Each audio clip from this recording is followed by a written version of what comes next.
முன்னாடி ஒரு காலத்துல குவா காடு பசுமையா இருந்துச்சு. ஆறுகள், அருவிகள், குளங்கள், தண்ணி பஞ்சமே இல்ல.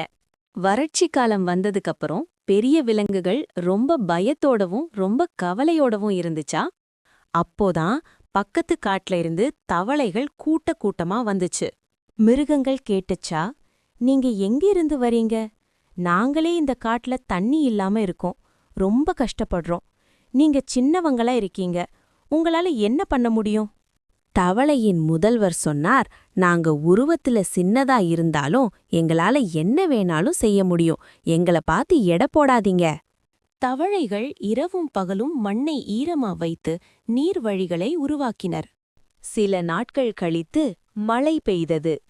காடு மீண்டும் உயிர் பெற்று பசுமையானது. இப்பதான் மிருகங்களுக்கு புரிஞ்சது, சிறியவர்களால் என்ன வேண்டும்னாலும் பண்ண முடியும். பொறுமையாயிருந்தா காடுகளையும் காப்பாற்றலாம். உங்களை பிடித்திருந்தால் லைக் அண்ட் சப்ஸ்கிரைப் பண்ணுங்க.